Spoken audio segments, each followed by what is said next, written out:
Montezuma to the shores of Tripoli. We fight our country's battles in the air, on land and sea. First to fight for right and freedom. On this episode of Cigars and Sea Stories, Bennett and Mike are sitting down to talk about early morning hikes. And we're doing this, we're talking about early morning hikes, early morning humps, waking up balls early and going and strolling the countryside of, I don't know, Camp Pendleton, Lejeune, 29 Palms. You know, we're doing this because we don't frequently record in the morning, and this is kind of an early one for us. Yeah, you know, it is. We didn't stand by to stand by or anything else like that, don't get me wrong, but, you know, it's one of those things. The sun's still coming up, so... Right. Well, it's funny. It reminded me at first, like my alarm went off, you know, and I don't usually have an alarm that goes off unless I have an event that's going on the other day or whatever. And my alarm never wakes me up to do Cigars and Sea Stories. That right, me happen. Me neither. And that's what's funny. Well, what's funny is that I just set the alarm for GP. Just because, yeah. But usually I wake up about, it's not like it's balls early here, folks, but I woke up at like 6:45. But usually that's about, I wake up anytime between about 6:30 and 6:45 just naturally. Right. Yeah, all that I'm saying is I don't usually wake up in the morning and go right into Cigars and Sea Stories. It reminded me of a hike. It reminded me of this little fucking hump. Yeah, but it was always like, oh, everybody who has ever been on a hump knows exactly what I'm talking about, because you show up at the barracks at like 03. I've shown up at 03 before easily for a battalion hike on a Friday. Mm-hmm. And that's because, you know, like a 20 miler. Oh yeah, maybe. You know, I mean, if it was it was usually between, so like our early stage humps, if we were just trying to get somewhere, we're like 14 miles. Usually we went like 20 to 26, somewhere in there. Right. Yeah. We had like a loop that was. Oh, see, it was somewhere around like, well, not exactly. I say a loop because you went out and then you looped around this one area, this one part of this training area, and then you came back and it was like 21 and change or something, you know? Yeah. And I remember, or we would go on another one that was like 12 or 14-ish, but our start times were always different. So they never told you what you were doing, but you knew by the start time. Oh, yeah. Does that make sense? Well, the earlier it was, the longer you were going. Yeah, exactly. So, and you could pretty much calculate within about 2 to 3 miles of how long the hump was going to be. Yeah. Because we always ended right around like noon. Yeah. And that was by design, probably there in Pendleton as well. Well, see, you got to remember that I went West Coast boot camp. My first duty station was 29 Palms. Right. So all of my early fleet humps where you're learning how to be a Marine in the field, you know, and you're with the guys that you're going to deploy with and shit. Yeah. Man, we used to hump out to the fucking gas chamber in 29 Palms, which is just like, you know, at the end of this hump, you have to go through the fucking gas chamber. Yeah, and if you're and then when you're lucky, they're gonna truck you back on 7 tons. Dude, it's dusty as fuck in the back of a 7-ton. So I mean, you're sweating balls all the way out, and you hump the tank track. So it's which is never. That's always loose bullshit. A gigantic fucking vehicle churned up all of that sand, and now you're gonna walking on the beach, right? Well, on the dry part of the beach, right? Right. Yeah. Not the surf. No. Well, and It's demoralizing because when you hump out to the gas chamber, it's pretty much flat all the way out there, and you're just force marched to the gas chamber. It's almost sadistic. And then you go through that, and you're sweaty as fuck wearing those same camis. Fuck. And then you hop in the back of a fucking 7-ton. Yeah. But like, fuck you. Like, that makes you hard. That makes you hard. What's that? There was always a difference between humping and forced march. The forced march, dude, I did a lot of those in the Army. Like, right. Not like when we went. I mean, I'm not saying recon. It's not like we went on humps all the time. But when we left to go out into the field, we would like choose a training area or something, or a training area would be assigned to where we were going, and we would leave out on foot from battalion. Like, we didn't get on a truck or get in. Every once in a while we were able to, like, do like a, get on a helo or something, or something like that, and like pretend, like add something cool to the training part of it. But otherwise we just left out from on foot. So it was, like 6 of us, and we would just hump to wherever the fuck we were going. Yeah. Whereas then, so that was like the hump. I can't remember one like organized hump other than in like the indoctrination part, like the like RIP. Yeah. No, other than that, there was no like forced marching or humping per se. But in the Army, they said we're going to go on a hump. That's a forced march, because you've got this hard ass fucking first sergeant up in the front, just dragging everybody down the fucking road. Him and the commander. And you got motherfuckers falling out. People don't fall out of humps normally. You know what I mean? Some do. I mean, if they're really fucked up, if they get fucked up or something, or their feet are bad, or they're just a dirtbag.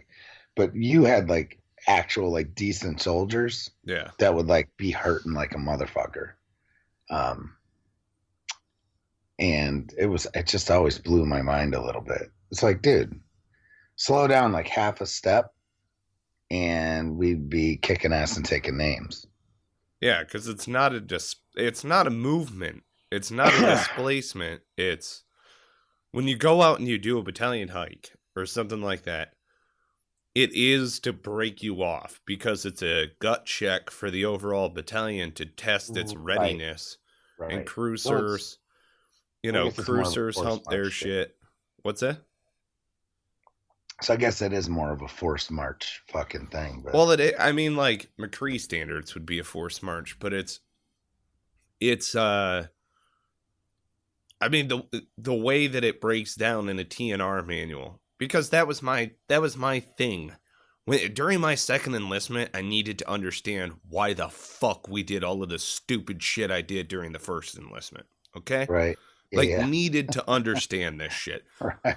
You guys told me we did it all for a reason. I want to know why. Right. And so the TNR manual, of course, cracks that all open. The training and readiness manual. So you go inside, and your 1000 series is like your individual shit.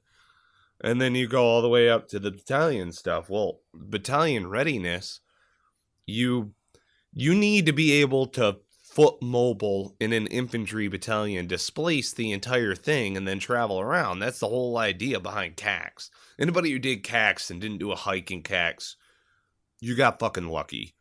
Like, I've done several CAX and RCAX and Mojave Vipers, and fuck you, I was stationed out there. So it's like, I don't give a shit. Because we would do the exact same thing as what you're talking about. We would leave the barracks foot mobile, only we would hike to the base of what I called, I don't think anybody else called it, the Dragon's Back or whatever. But it's that jagged piece of terrain in the backside of 29 Palms. There's a hill right behind all the barracks that are up on there. It's where the O course and everything else is. We would displace over there, figure out how we were going to make our way up and over this mountain, and then kind of get up and over and then into the mount towns that were over there and in the back. And we would do ops out there every once in a while. There were a couple of field ops that we would do. Now, I was in a truck team also, so we would drive out to the field, but we humped cruisers anytime we did like a Friday hike.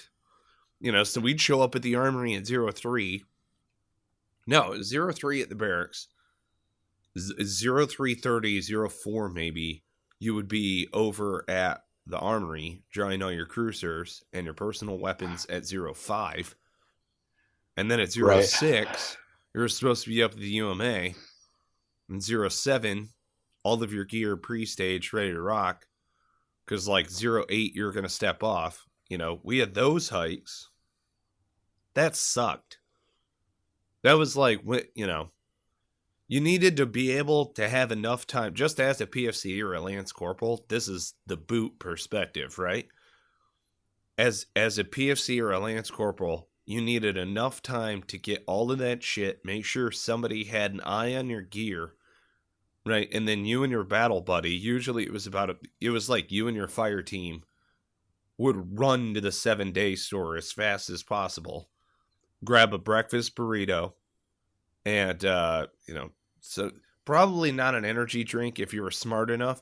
Right now, there are guys who are like, no, fuck that. I grab the biggest monster, right? They live off of it. It's like the biggest monster and fuck a burrito. And then back over to the UMA where I would sleep with my head, I don't know, on something. I mean, if you had your pack, you were pretty good. You could sleep against your packs. Yeah, fuck yeah. You know, but I've definitely slept head on a curb. I mean, that's a whole nother episode. That's just the random places that Marines will sleep. Yeah. Ugh. See, that's the thing.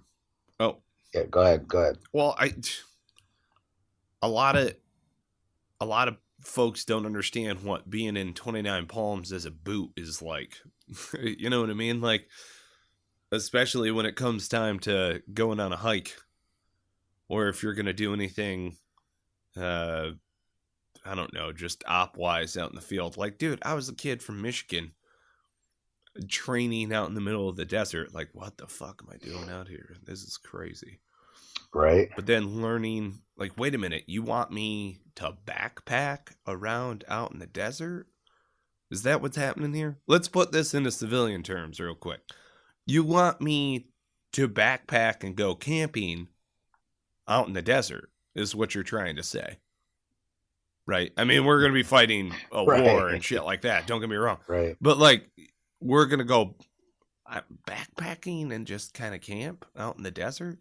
Who would do that? Aside from dirt bikers. You know, or something like that. Like, why would you? And even still, they're bringing dirt bikes. So they probably got, like, trailers and trucks and booze and bonfires and stuff. I would do that camping out in the desert. I don't want to backpack out there. I don't know. Maybe you would still do that for fun. I welcome your comments on that one. I'm not going to backpack in the middle of the fucking desert. No. Right. Ugh. Dude, speaking of monsters. Oh, yeah. Did you see that the Pentagon? These fucking clowns, man. It's unbelievable.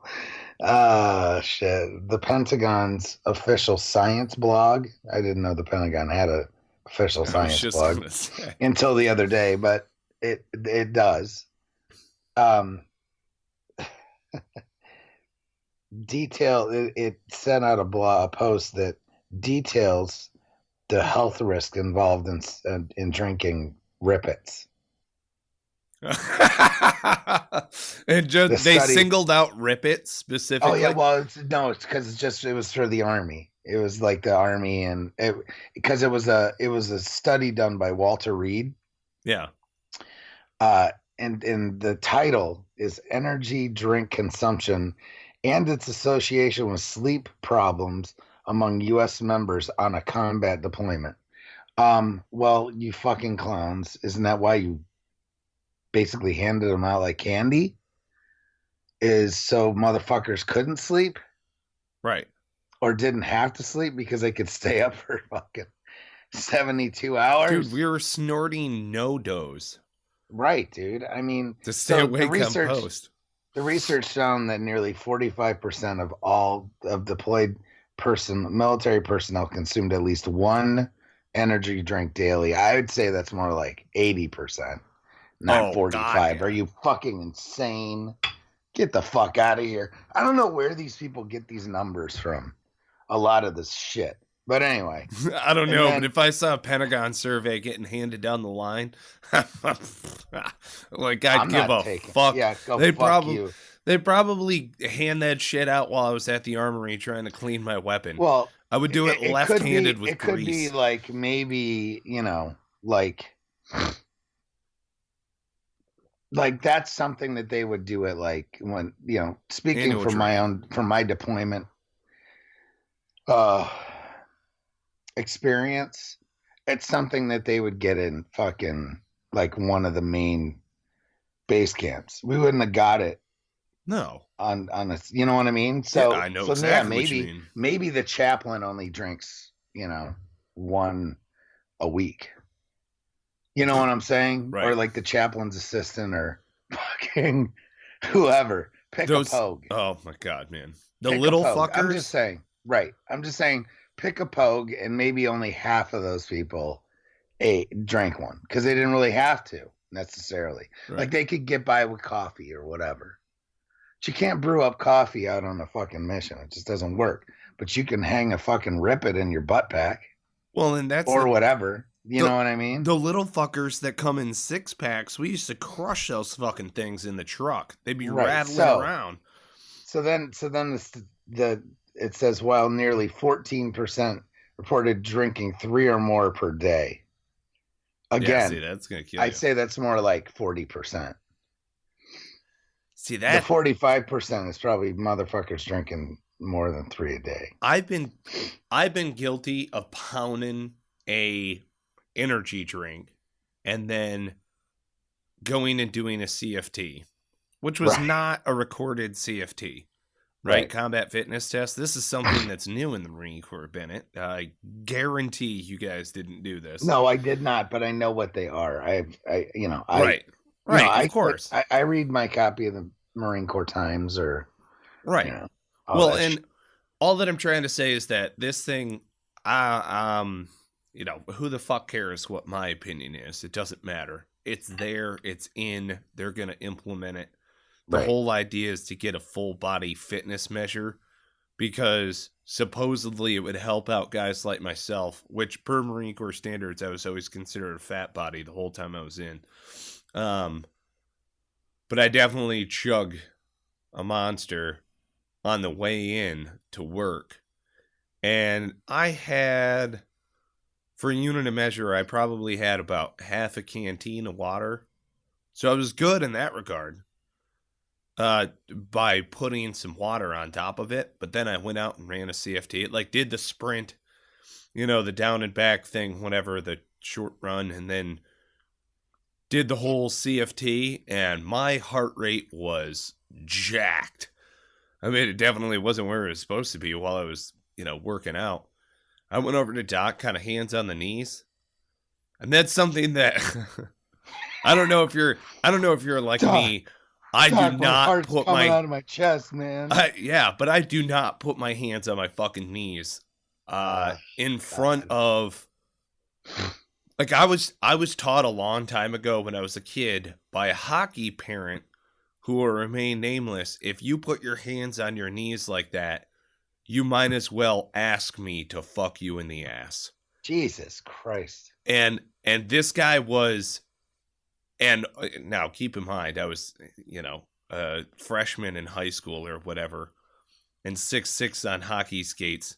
So it was like, he looked at it as a sign of weakness. Right. And it is. You're weak at that moment. Your hands are on your knees and you look like you're going to puke and all sorts of shit. And Doc looked at me and he was like, I know that Sergeant Penny doesn't doesn't do that. Like, Right. he looks at me, he's like, dude, you're gonna fucking die. I'm like, no, I might pass out though. And I finally admitted to him, I was like, I pounded an energy drink on the way in. Frankly, I kind of forgot that we had this whole CFT thing going on. Right, exactly, dude. Like, boots and hoots, and I'm not gonna look like a bitch out here. Shit happens. So here's what these clowns say. What's that? These products generally are unregulated and can have side effects, the report said.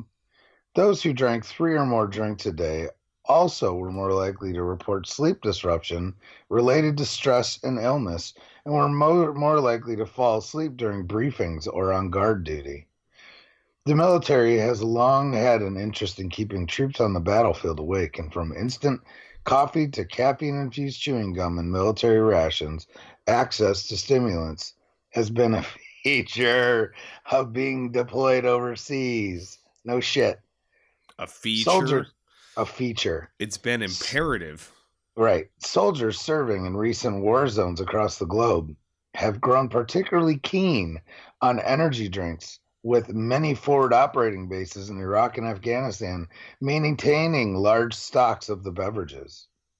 One of the more common brands, Rip It, is actively involved in supporting military groups like the USO and highlights its military connection on its online marketing. On the company's website, it says their drink has been tested on the battlefield and is a favorite of our troops. Yeah, it is. And it has been. The company did not reply to message left by CNN. And quote that website. Where are you reading this from? The Pentagon? This is an article from KTLA. But it's actually from CNN, but the article that popped up was the Communist News Network. Mm-hmm. Yeah, KTLA. Yeah. News Channel 5. News Channel 5, KTLA, folks. Yep. So, rip it. Fucking rip it, dude. Dude, I'm telling you. Well, and anyway, morning that's hikes, not what this is really about, but the early morning hikes. We just got a little sidetracked because of the yeah, but you gotta have some go-go juice. Yeah, I guess. I never did it to. before a hike, though. I can tell you that. Before a hump. There's my fucking heart would have been palpitating. Oh, you didn't? Not before a road march or anything. Oh no, like that. all of them. I didn't drink. Well, see, you know what? Here's the deal, dude. They didn't really have that shit when I was active. I mean, they did, but I never really drank them. I just drank copious amounts of coffee. Yeah, that's what I didn't drink energy drinks all the time. Yeah, I drank coffee. It couldn't have been whatever. But then later on in life, though, now I can tell you when I was working in the nuclear field and I was doing 12-hour overnight from 6 p.m. to 6 a.m., I'd fucking drink 1 or 2 of those bitches. Not every night, but a lot. Yeah. It's like, you stop at the gas station on your way into work. 2 for $3. Yeah. And you've got 2 monsters. See, that's like never in my life, and this is kind of funny, you guys will laugh. Never in my life have I drank a Rip It. What? Yeah, never. I've only had Monsters or Rockstar. Yeah. Or Red Bull, but only it's my choice too. I've never. Do they even sell Rip It in the fucking store? Yeah, they do. I mean, they may be on a military base. I've never seen it. No. They have a stateside version out at your local gas station. I've never seen it there. But I don't look for it either. And now, with that being said, I haven't had an energy drink in probably 3 years. Oh, maybe yeah. like one. Oh no, that's not exact. Oh, I used one as a mixer a few months ago. Oh yeah, and a little Red Bull, and it was actually Rockstar, little Rockstar and vodka. Did you ever have Tiger Claw? Tiger Claw, I have seen it, but I didn't. I haven't tried it. Oh yeah. That I've actually seen because one of the guys that, you know what though, here's the thing. The only reason he had it is because he had just come off of he was just coming to work back off of active duty because he had been, at that time he was still in the guard. Oh. So somebody had it as like a novelty.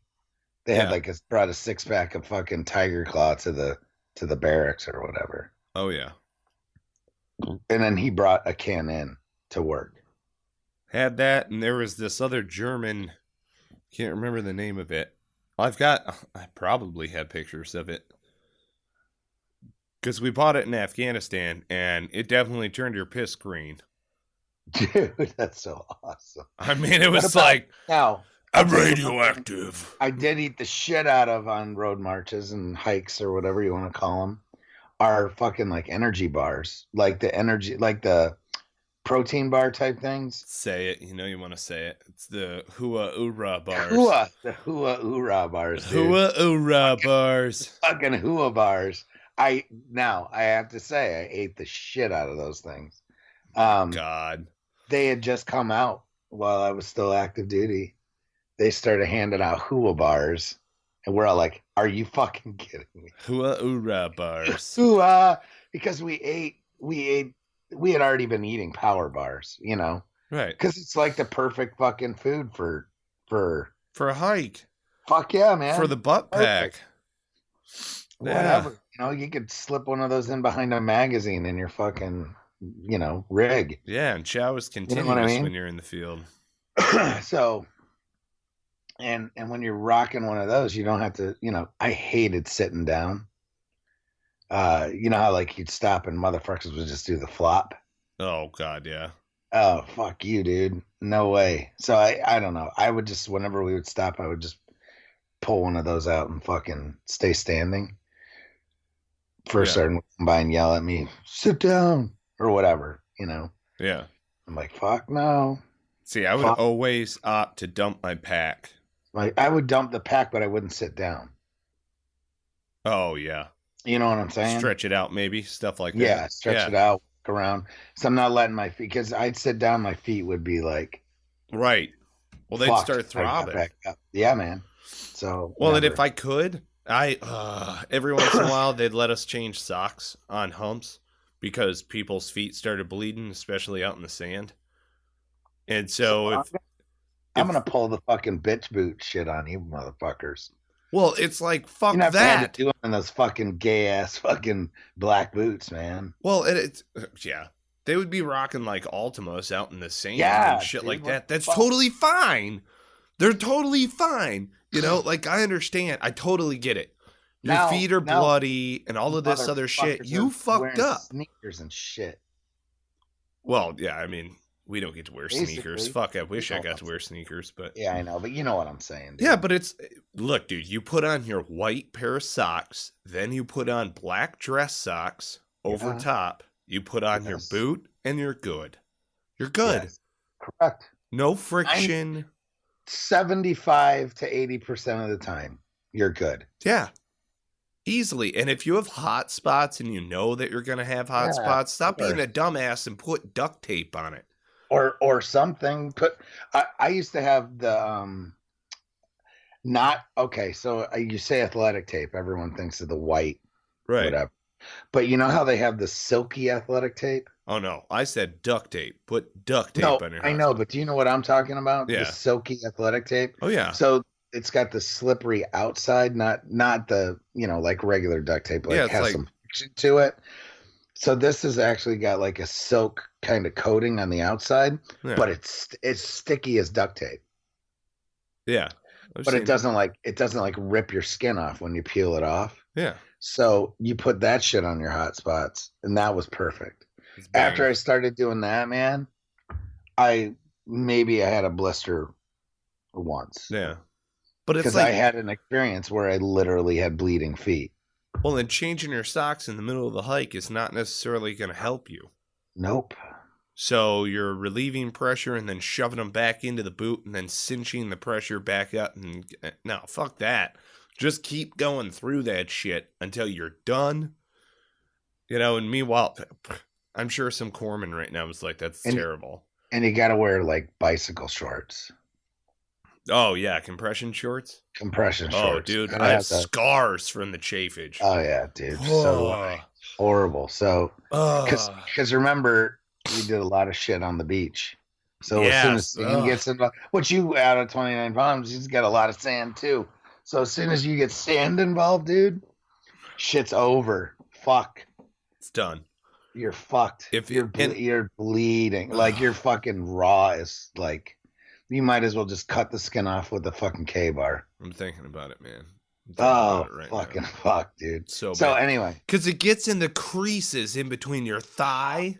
Yeah. Man. You know what I'm talking about? It's in there. Ugh. It's over. Fucking over. And it's sweaty. Oh, yeah. There ain't little pieces of glass just carving you up. Yep. So everyone's had that experience at least once. And then they learned and got to wear the compression shorts. Yep. Got to put the Under Armours on. Whatever you do, don't go cutting. Whatever. No. Fuck no. That was the worst part about boot camp, because that shit will end up cutting your ass. I swear to God, you're stuck wearing those tighty whities. Yes. And they'll fucking like get in there and they'll just cut you. That's what I'm saying, man. Like, that's some bullshit. You know what? Every once in a while, and this is just me, to each his own, right? You know what I mean? I just roll commando in those bitches. Oh, well, yeah. You know? And there's some guys who still, I swear to God, there are old school Marines, right, back in the old Corps, who are rocking tighty whities, silkies under their trousers. Per Marine Corps order, you're supposed to be in PT gear, and then you put your utility uniform on. Right? I had a sergeant major who used to wear a web belt. Commando only. He used to wear not a web belt. He used to wear his, it is. Like the tan web belt. He used to still wear that. Because that's still authorized. Oh yeah. Just, they were rocking PT uniform underneath of that so that they could take a PT shower. Right? And all of this other stuff. Just, the Marine Corps taught you how to do all of this stuff. And I'm like, time out real quick. Time out. Okay. I'm not going to wear my PT uniform underneath my utilities. Well, why wouldn't you? You've got to be able to strip down and immediately PT like fucking Superman. No. Besides, we're in 29 Palms. Real Marines in 29 Palms, fucking PT and boots and utes. Done. Unless you're running a PFT, there ain't no reason to wear a PT uniform. That's stupid. Yeah. We're boots and utes. I can tell you unequivocally, from 1992 until about 2005, I maybe owned 2 pairs of underwear. No, seriously. I rolled commando for those fucking that about 12-year or 15-year, what is it? 92 to 2005, 13-year block. I rolled commando. That, folks.